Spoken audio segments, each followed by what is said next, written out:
Assalamualaikum. Waalaikumsalam. Wah, masih semangat atau udah lemes nih teman-teman nih? Udah lemas. Udah lemes. Yuk kita tepuk semangat dulu ya sebelum kita mulai ya. Yuk, tepuk semangat. Semangat. Semangat. Oke, tepuk tangan untuk kalian semua. Bagus sekali. Oke teman-teman, ketua kelasnya bisa pimpin doa terlebih dahulu untuk teman-temannya ya. Baik. Sebelum kita mulai pembelajaran, mari kita berdoa terlebih dahulu. Berdoa mulai.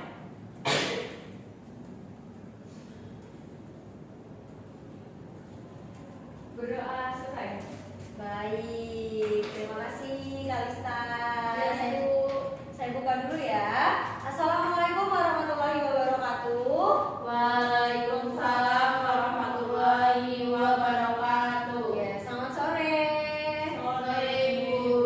Oke, sebelum kita mulai ke pembahasan kita alangkah baiknya presensi terlebih dahulu ya teman-teman ya. Oke, Kita presensi dulu, mulai dari Nadia Fauza.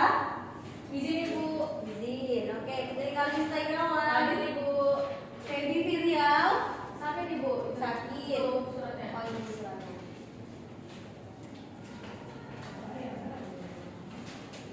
Oh iya, sakit. Semoga dia cepat sembuh ya. Kita doakan bersama.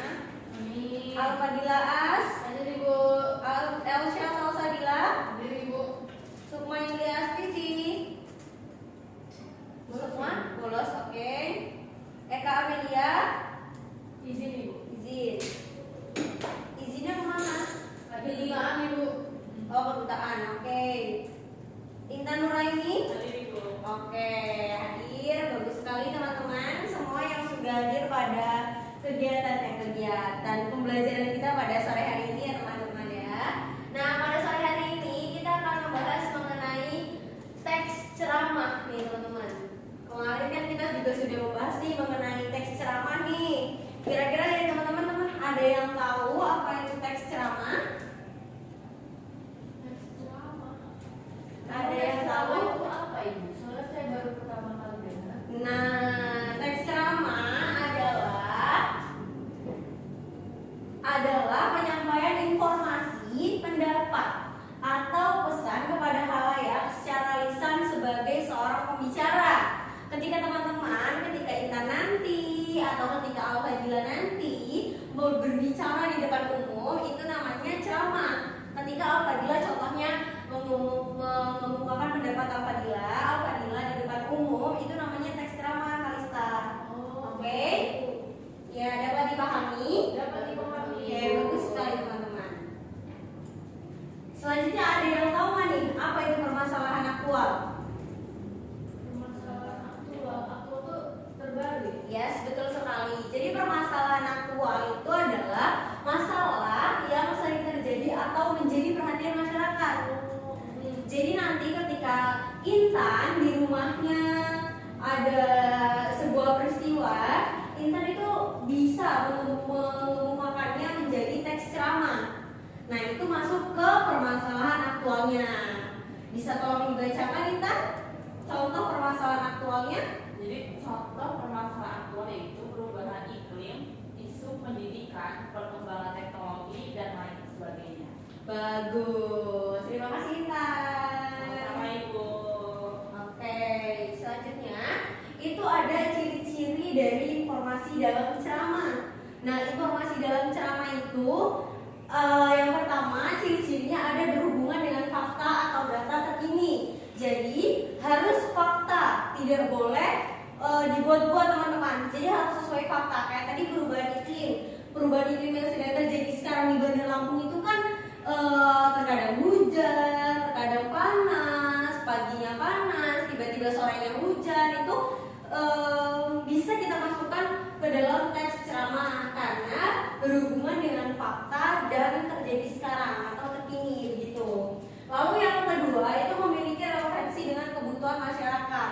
Nah, menurut teman-teman nih, menurut Kalista deh, perubahan iklim itu masuk nggak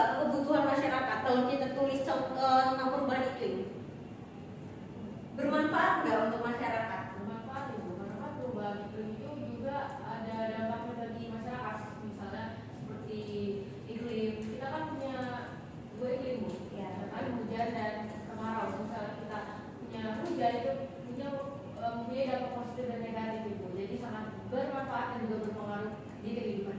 Betul, good job Kak Lita, terima kasih. Selanjutnya itu disajikan secara argumentatif dengan bukti atau contoh. Jadi teman-teman itu harus menyertakan buktinya, menyertakan contohnya. Tidak hanya memberikan sebuah gagasan tanpa contoh atau bukti. Jadi teman-teman harus membuktikannya, oke?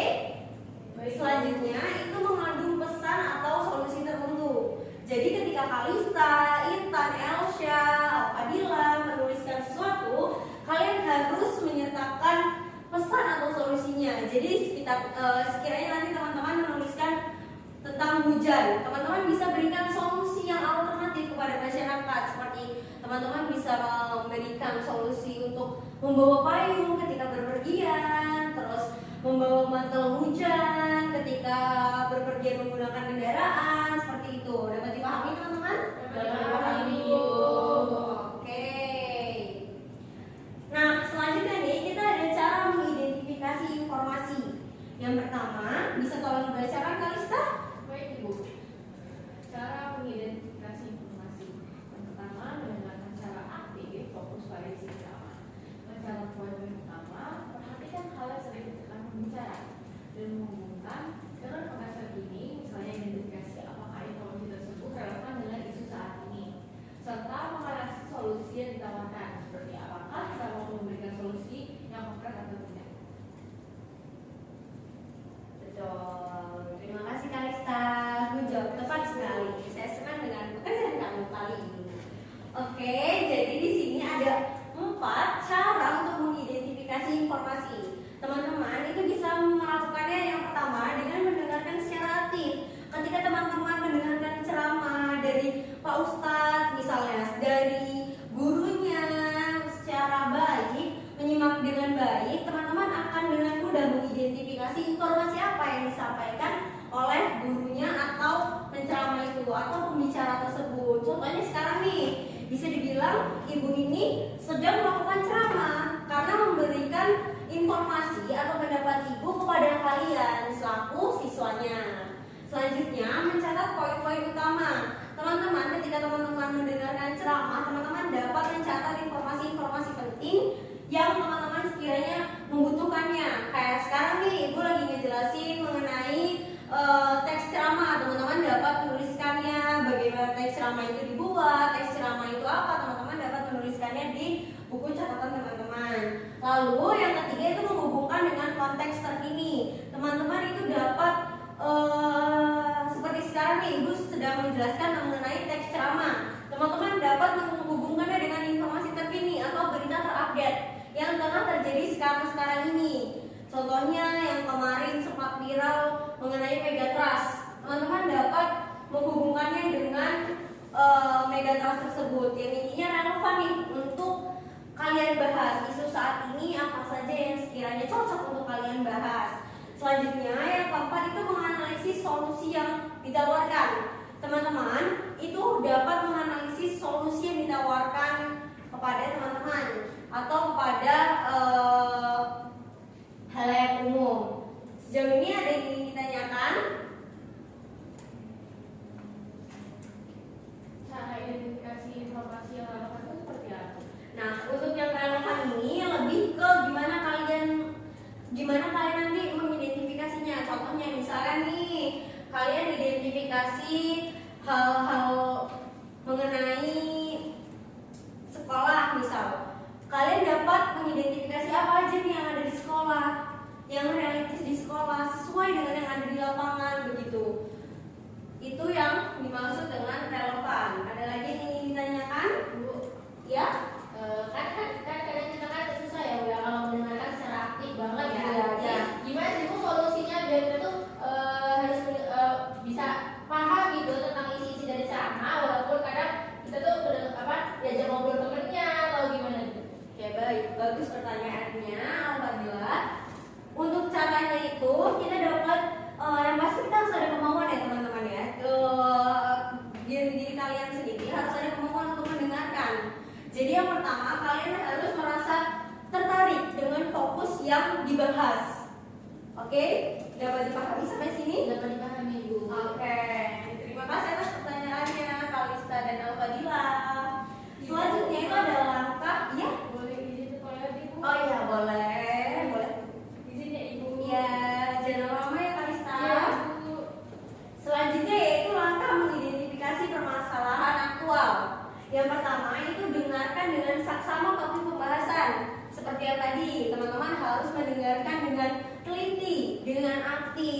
disimak dengan baik supaya topik yang dibahas itu sampai kepada teman-teman. Yang kedua, temukan permasalahan yang dibahas oleh pembicara.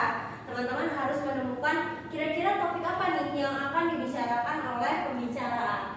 Yang ketiga, identifikasi data, fakta, dan argumen pendukung.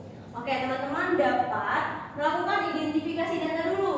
Identifikasi datanya, lalu faktanya, lalu argumen pendukungnya. Jadi teman-teman itu dapat menyusun teks ceramah secara baik dan benar sekali teman-teman.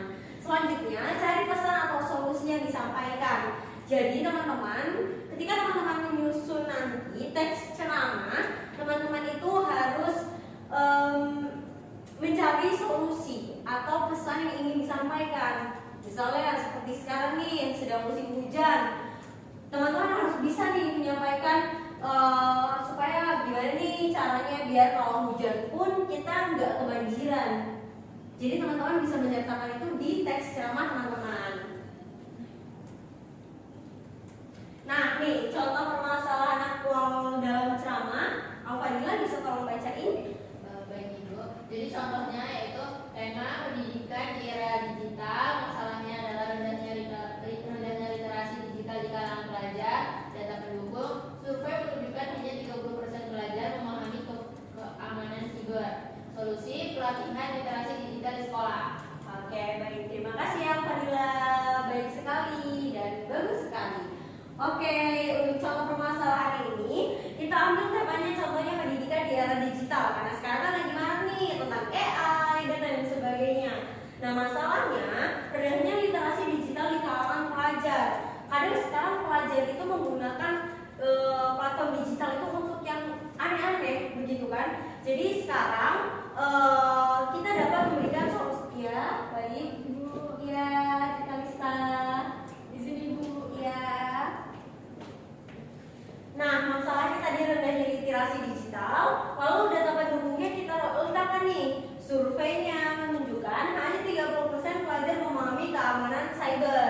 Jadi teman-teman itu ini kita sudah melakukan cyber nih, mohon maaf, kita sudah melakukan survei. Lalu kita mendapatkan hasil atau data pendukungnya itu 30% pelajar memahami keamanan cyber. Berarti rendah sekali kan dari berapa total siswa ini nyatanya cuma 30% saja yang paham gitu. Lalu solusinya kita dapat memberikan pelatihan literasi digital di sekolah. Sampai sini dapat dipahami? Dapat dipahami Ibu.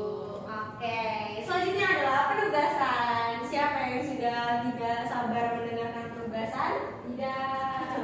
Udah main nih tugasnya. Aduh. Tadi kamu dapat apa tugas dari geografi, juga yang kita dapat matematika juga. Ya ampun, banyak Juga juga juga iya. Bahasa apa? Bahasa Jepang kita juga dapat Ibu. Ya ampun, banyak ya, tapi tidak bisa dilewatkan teman-teman. Ya sudah, kalau begitu tadinya niat saya ini tugas mandiri kita ubah menjadi tugas kelompok saja ya, tapi berdua-berdua ya. Ya, jadi Intan dengan Elsya, Kalista dengan Alfadila, oke? Jadi penugasannya itu kita nanti kalian saya minta mendengarkan ceramah dan menganalisis informasinya. Jadi kalau dengarkan ceramah itu bebas kalian pilih di YouTube. Oke, tapi harus tahun 2024. Minimal 6 bulan terakhir. Oke, dapat dipahami? Dapat dipahami. Terus setelah itu lakukan identifikasi masalah yang disampaikan, data atau fakta pendukungnya pada video tersebut, solusi atau pesan yang diberikan pembicara untuk mendengar. Oke, dapat dipahami. Jadi kalian tuliskan nih masalah yang disampaikan apa, data atau fakta pendukungnya apa, solusinya bagaimana, pesan yang diberikan apa. Oke, tuliskan hasil analisis dalam format berikut. Yang pertama ini tema ceramahnya, permasalahan utamanya, bukti pendukungnya itu tadi seperti data, fakta atau contohnya, lalu solusi dan pesannya. Dapat dipahami? Dapat dipahami? Dapat. Oke. Bu, tapi mau nanya ya. Kalau ceramah dari orang tua boleh ya Bu? Ada dari orang tua gitu Bu. Kan biasanya ibu atau ayah gitu kan yang ceramah gitu Bu. Boleh Iya. nggak Bu? Tidak bisa, nah, karena kan tidak ada bukti